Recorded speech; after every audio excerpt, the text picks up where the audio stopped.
The Park City Marriott. It's day number 2 of the 2016 Big Sky Football Kickoff. I'm John Oglesby. We're joined by Eastern Washington coach Beau Baldwin. Beau, always a pleasure to see you, my friend. Appreciate it, John. Thanks for having me. You've been to several of these Big Sky Kickoffs. What's something about this event every year that you enjoy?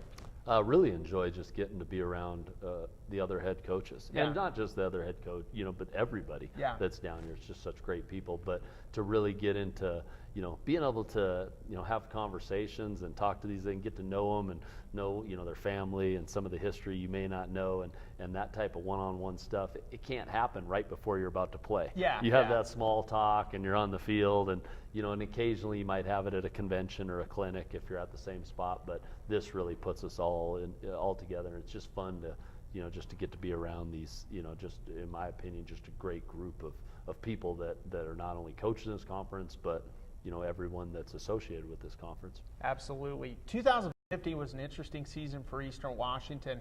For the first half of the season, I think most Big Sky football fans would say, okay, this is Eastern Washington football, prolific offense, win games. Then the last 3 games of the season, you guys seemed to lose your mark a little bit, struggle with some consistency in games, and it cost you. What was that up and down nature like for you last season? Yeah, I think it was different, in terms of what maybe we've experienced the years before. But there have been other years where we've been in similar spots, but it's a fine line. It becomes a fine line from whether it's injuries, whether it's a few things going right in the first quarter that doesn't let the game get to that point or whatever it might be. But even before the 3 losses, we had 6 straight wins. But within a lot of those wins, to me, there were, again, a lot of tough battles, a lot of, at times, inconsistencies in how we were doing it. So I don't think we ever should get caught up too much with just the results. Whether you're winning or losing, you got to look at the bulk of it and what you're doing. And there were things within some of those losses, in some of those wins that were already, hey, there's certain levels where we got to be better here. We got to be better here. And then at the end of the year, I wouldn't say it necessarily caught up with us. We ended up playing, our last 3 games, we ended up playing 3 teams that did a better job on that day and beat us outright. So it was one of those things, and that's going to happen in this conference. I mean, it stings when it does, and we haven't been necessarily used to not having success, especially in November. That's been a time where we've had a lot of success. But last year when we ran up against NAU, Montana, in Portland State, they did a better job on those days. And there were either some other games before that we won that you could argue, gosh, those were tight ones, those are tough ones where we could have been. So it just speaks to the nature of being such a fine line with winning or losing. I mean, it's such a fine. It's not. I know it sounds cliche, but I go back to 2010 when we were fortunate enough to win the whole thing. Yeah. We could have been 4-7 that year. We could have. I mean, I know we found a way, and then we, kind of rolled and won those playoff games. But it's just such a fine line with what could happen, a play here, a play there, and an injury or a not, staying healthy, whatever it might be. It's interesting. Your wide receiver, Kupp. Everybody knows on the stream who Kupp is, and everybody knows what he's accomplished. But when he said that he was going to return to play for Eastern Washington for his senior season, take me through some of the emotions that came to the top of your mind.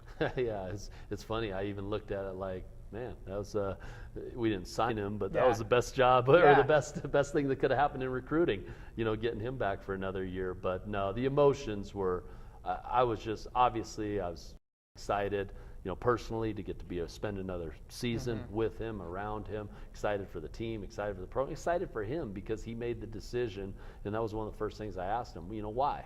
Obviously I'm excited, but I want to hear the whys for you. And his reasons were just so true and real, and just at the level where he's doing them for reasons that involve being a better leader as a senior, even though as coaches we feel like, no, he's been a pretty darn good leader. But in his mind, he doesn't look at it that way. He's so hard on himself. No, I can be a lot better. I get one chance to lead as a senior, and this is it.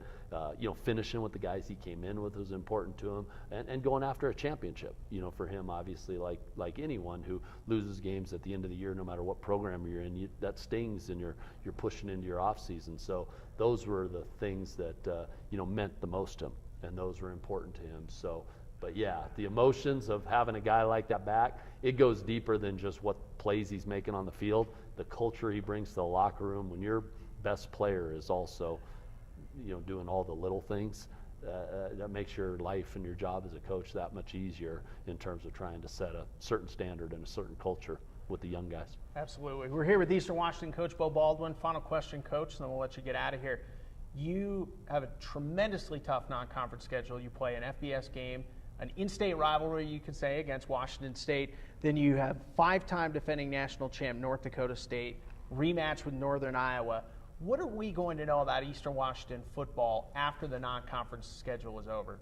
Yeah, it's one of those things where you're probably going to get the best feel of how we're able to handle some of the toughest situations, some of the toughest environments, not just the toughest opponents, but just the toughest situations mentally, because we're going to go through mental battles and physical battles and adversity, and things are not going to go perfect. They never do in any game, but definitely when you start out, 3 out of 4 on the road against the teams that we're talking about. So you're going to get a feel, no matter what the results say, and obviously you're pushing to win every ball game you're going to get in, but you're going to get a feel for what the makeup and the culture and the grit and what this team is all about. That's my biggest thing that I love about being in such a challenging situation to start the year. We'll see how the makeup of the Eagles progresses throughout the season. Beau Baldwin, everybody, from Eastern Washington. Thanks, Beau, for joining us.